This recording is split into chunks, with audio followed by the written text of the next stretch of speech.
Halo guys, Assalamualaikum warahmatullahi wabarakatuh. Di sini saya mau mempresentasikan tentang faktor internal dan eksternal yang mempengaruhi kesehatan mental kita. Ini adalah mata kuliah kesehatan mental dan ini juga merupakan tugas ujian akhir semester. Oke.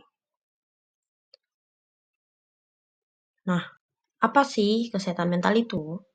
Kesehatan mental adalah kondisi kesejahteraan yang memungkinkan individu untuk menyadari potensi dirinya, mengelola tekanan hidup, bekerja secara produktif, dan memberikan kontribusi kepada komunitasnya. Menurut WHO, World Health Organization, kesehatan mental mencakup kesejahteraan fisik, mental, dan sosial, bukan hanya ketiadaan penyakit atau gangguan. Kesehatan mental yang baik dapat ditandai dengan kemampuan individu untuk menyesuaikan diri dengan lingkungannya, menjaga hubungan sosial yang positif, serta menghadapi tantangan hidup yang efektif. Nah, sebaliknya nih, gangguan kesehatan mental dapat menyebabkan perubahan suasana hati, pola pikir, atau perilaku yang mengganggu fungsi sehari-hari, seperti produktivitas kerja atau hubungan dengan orang lain. Nah, sekarang kita masuk ke faktor internal yang mempengaruhi kesehatan mental. Yang pertama ada faktor biologis. Biasanya, faktor biologis berkaitan dengan aspek-aspek fisik dan genetik seseorang. Kondisi ini merupakan komponen bawaan atau yang berkembang secara alami seiring waktu dalam tubuh seseorang itu. Seperti pertama ada genetik dan keturunan. Di sini, gen memainkan peran penting dalam kerentanan seseorang terhadap gangguan mental. Beberapa gangguan mental seperti depresi, skizofrenia, dan gangguan bipolar sering memiliki riwayat keluarga yang menunjukkan keterlibatan faktor genetik.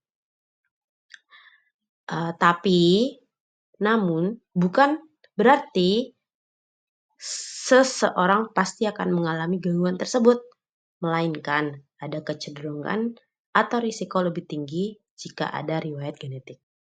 Nah, yang kedua ada neurotransmitter dan keseimbangan kimiawi otak. Zat kimia dalam otak seperti serotonin, dopamin memiliki pengaruh besar terhadap suasana hati dan emosi kita. Ketidakseimbangan antara neurotransmitter ini dapat menyebabkan gangguan seperti depresi, kecemasan, dan gangguan mood lainnya. Yang ketiga ada kesehatan fisik. Seperti yang kita tahu, kondisi kesehatan fisik yang buruk seperti penyakit kronis, cedera otak, atau ketidakseimbangan hormon dapat mempengaruhi kesehatan mental. Misalnya nih, gangguan tiroid dapat menyebabkan gejala depresi dan kekurangan vitamin tertentu seperti vitamin D dan B12 juga dapat berkontribusi terhadap masalah kesehatan mental. Yang keempat ada perubahan hormon. Perubahan hormon yang terjadi selama pubertas, kehamilan, menopause, atau bahkan siklus menstruasi dapat mempengaruhi kesehatan mental. Hormon-hormon seperti estrogen, progesteron, dan kortisol memainkan peran penting dalam suasana hati dan respons di dalam diri kita. Faktor internal yang kedua yaitu faktor psikologis. Nah, faktor psikologis ini berhubungan dengan cara berpikir, emosi, dan pengolahan pengalaman seseorang. Ini meliputi yang pertama ada kepribadian. Karakteristik kepribadian dapat berperan dalam kerentanan terhadap gangguan mental. Misalnya, orang kecenderungan pesimis atau yang cenderung terlalu perfeksionis lebih rentan mengalami depresi dan kecemasan. Loh, kok bisa gitu? Nah, orang yang memiliki kecenderungan pesimis cenderung memiliki ekspektasi negatif terhadap masa depan. Mereka nih seringkali meyakini bahwa hal buruk akan terjadi atau mereka tidak mampu menangani tantangan. Ekspektasi inilah yang dapat memicu perasaan cemas dan takut yang berkelanjutan. Yang kedua ada kecerdasan emosional. Kemampuan untuk memahami dan mengelola emosi dengan baik berpengaruh besar terhadap kesehatan mental. Orang dengan kecerdasan emosional yang tinggi biasanya lebih mampu menghadapi stres dan lebih jarang mengalami gangguan mental. Yang terakhir ada trauma psikologis. Pengalaman traumatis di masa lalu seperti pelecehan, kekerasan, kehilangan orang yang dicintai, atau bencana alam dapat meninggalkan luka psikologis yang mempengaruhi kesehatan mental jangka panjang. Nah, dengan ini kita membutuhkan coping mechanism. Kenapa sih kita perlukan ini? Orang yang memiliki strategi coping yang sehat cenderung memiliki resilient dan mampu mengelola emosi mereka dengan baik dibandingkan mereka yang memiliki strategi coping yang tidak efektif, seperti penyalahgunaan zat atau penarikan diri dari lingkungan sosial. Faktor internal yang ketiga ada faktor sosial. Nah, faktor sosial ini berkaitan dengan lingkungan di mana seseorang ini tinggal, bekerja, atau berinteraksi dengan orang lain. Ataupun bisa jika dia masih sekolah, maka lingkungannya itu masih bisa dalam sekolah itu. Dalam faktor sosial ini termaksud yang pertama ada dukungan sosial. Ketersediaan dukungan sosial yang kuat, baik dari keluarga, teman, maupun masyarakat, sangat penting untuk menjaga kesehatan mental. Orang yang merasa terhubung dan didukung secara emosional cenderung memiliki kesehatan mental yang lebih baik dibandingkan mereka yang merasa kesepian atau terisolasi. Yang kedua ada lingkungan keluarga. Dinamika dalam keluarga dapat memiliki dampak besar pada kesehatan mental. Keluarga yang penuh dengan konflik, ketidakharmonisan, atau kekerasan dapat menyebabkan stres emosional yang berkepanjangan. Sebaliknya nih, keluarga yang memberikan kasih sayang, perhatian, dan stabilitas emosional dapat berfungsi sebagai pelindung terhadap gangguan mental. Seseorang yang memiliki keluarga yang terhubung secara emosional, dia lebih merasakan dukungan emosional itu. Nah, dukungan ini yang menjadi pelindung terhadap gangguan mental. Yang ketiga ada status sosial ekonomi. Kondisi ekonomi yang solid seperti kemiskinan, pengangguran, atau pekerjaan yang tidak stabil bisa menimbulkan stres yang berkepanjangan dan memicu gangguan mental seperti kecemasan dan depresi. Yang terakhir ada budaya dan nilai-nilai sosial. Nilai-nilai budaya dan sosial yang dianut oleh masyarakat ini juga mempengaruhi kesehatan mental seseorang. Misalnya, stigma terhadap gangguan mental dalam masyarakat tertentu dapat membuat seseorang enggan mencari bantuan atau berbicara dengan masalahnya. Norma budaya yang menekan seseorang untuk tampil sempurna atau sesuai dengan harapan sosial dapat menyebabkan tekanan mental. Nah, selanjutnya kita masuk ke faktor eksternal yang mempengaruhi kesehatan mental. Yang pertama ada lingkungan fisik. Lingkungan tempat seseorang tinggal dan bekerja dapat mempengaruhi kondisi mental. Beberapa contoh faktor lingkungan fisik yang mempengaruhi kesehatan mental antara lain, yang pertama itu ada pencemaran lingkungan seperti polusi udara. Polusi udara dalam jangka panjang dapat meningkatkan risiko berbagai masalah kesehatan mental seperti depresi, kecemasan, dan gangguan kognitif. Partikel-partikel halus dari polusi udara dapat masuk ke dalam tubuh dan memicu peradangan yang dapat merusak otak. Pencemaran lingkungan juga bisa seperti kebisingan.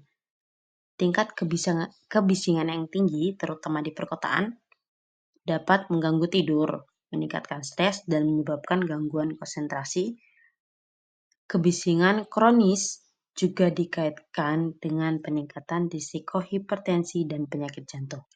Selanjutnya ada kondisi tempat tinggal. Lingkungan yang penuh tekanan seperti tempat tinggal yang padat, kurangnya ruang hijau, atau tempat tinggal yang tidak aman dapat menambah beban stres mental dan memicu gangguan seperti kecemasan atau stres kronis. Kok bisa sih kayak gitu? Nah, tinggal di daerah yang padat penduduk dapat meningkatkan stres karena kurangnya privasi, kebisingan, dan interaksi sosial yang terbatas. Selanjutnya ada peristiwa hidup yang menegangkan. Beberapa peristiwa hidup yang signifikan dapat memicu gangguan mental. Peristiwa ini mungkin terjadi secara tak terduga dan meninggalkan dampak yang mendalam. Contohnya adalah kehilangan orang yang tercinta. Kematian orang terdekat bisa memicu perasaan duka yang mendalam. yang jika tidak dikelola dengan baik dapat berkembang menjadi depresi atau kecemasan. Itu sangat merugikan diri kita sendiri ya teman-teman. Jadi jika kita merasa seperti itu, kita bisa meminta bantuan atau kita bisa menyadari diri dan mengelola emosi kita itu dengan lebih baik agar tidak terjadi gangguan kesehatan mental yang tidak diinginkan. Yang kedua ada perceraian dan putus hubungan. Konflik dalam hubungan, terutama yang berakhir dengan perceraian atau putus cinta, dapat mengganggu stabilitas emosional seseorang. Yang terakhir ada pindah tempat tinggal atau kehilangan pekerjaan. Pergantian tempat tinggal, kehilangan pekerjaan, atau perubahan besar dalam hidup dapat menimbulkan kecemasan akan masa depan dan menyebabkan perasaan ketidakpastian yang merugikan kesehatan mental. Yang ketiga ada tekanan pekerjaan dan akademik. Tekanan yang datang dari lingkungan kerja atau akademik bisa sangat mempengaruhi kesehatan mental seseorang. Beban kerja yang tinggi, tuntutan yang berlebihan, atau suasana kerja yang penuh konflik dapat menyebabkan stres kronis dan memicu burnout. Tekanan pekerjaan dan akademik adalah kondisi ketegangan yang dapat menyebabkan ketidakseimbangan fisik dan psikis. Tekanan ini dapat berasal dari berbagai sumber seperti tugas, ujian, ekspektasi, dan kompetisi. Ini contohnya yang pertama ada beban kerja berlebihan. Ini terlalu banyak tugas yang harus diselesaikan dalam waktu yang singkat, seringkali membuat karyawan merasa kewalahan dan stres. Yang kedua untuk akademik, ini biasanya terjadi persaingan dengan teman sebaya. Perbandingan diri dengan teman yang dianggap lebih pintar atau sukses dapat memicu rasa rendah diri dan stres. Faktor internal dan eksternal ini seringkali berinteraksi satu sama lain. Misalnya, seseorang dengan kerentanan genetik terhadap depresi mungkin tidak mengalami gangguan mental sampai dia mengalami peristiwa hidup yang sangat menegangkan, seperti kehilangan pekerjaan atau krisis dalam hubungan. Demikian pula, meskipun seseorang hidup dalam kondisi sosial yang penuh tekanan, kecerdasan emosional yang tinggi dan strategi coping yang efektif dapat melindunginya dari gangguan mental. Mungkin ada beberapa tips nih terakhir, yaitu tips untuk menjaga kesehatan mental kita ya teman-teman. Yaitu pertama, kita harus istirahat yang cukup. Tidur kita itu harus berkualitas. Usahakan tidur 7-9 jam setiap malam. Buat jadwal tidur yang teratur dan ciptakan suasana kamar yang nyaman dan tenang. Yang kedua, olahraga teratur. Lakukan olahraga yang disukai secara rutin minimal 30 menit setiap hari. Olahraga ini dapat membantu mengurangi stres dan meningkatkan produksi endorfin yang membuat kita merasa lebih bahagia. Yang ketiga, makan makanan bergizi. Gizi seimbang adalah makanan yang bisa kita konsumsi, seperti kaya akan buah-buahan, sayuran, protein, dan serat. Selanjutnya yang keempat adalah kelola stres. Kita bisa melakukan ini dengan teknik relaksasi atau melakukan hobi yang kita suka, itu terserah kepada kita saja ya. Yang kelima ada jalin hubungan sosial. Luangkan waktu untuk berinteraksi dengan orang-orang terdekat seperti keluarga dan teman atau komunitas. Yang keenam, berpikir positif. Latih diri untuk berpikir positif dan menghindari pikiran negatif. Cari hal-hal positif dalam hidup dan syukuri apa yang sudah kita miliki. Yang ketujuh, batasi penggunaan smartphone atau layar-layar lainnya. Batasi penggunaan gadget terutama sebelum tidur. Ini berfungsi untuk meningkatkan tidur yang berkualitas. Terakhir, minta bantuan jika merasa kesulitan mengatasi masalah sendiri. Kita tidak boleh ragu untuk mencari bantuan profesional seperti psikolog atau psikiater. Ataupun kalau kita malu atau enggan ketemu mereka, kita bisa setidaknya untuk berbagi cerita kepada teman atau keluarga ataupun orang kepercayaan kita, siapapun itu. Oke teman-teman, mungkin ini saja yang dapat saya presentasikan sebagai tugas UAS hari ini. Semoga bermanfaat dan bisa diterapkan dalam kehidupan sehari-hari. Terima kasih banyak. Wassalamualaikum warahmatullahi wabarakatuh. See you.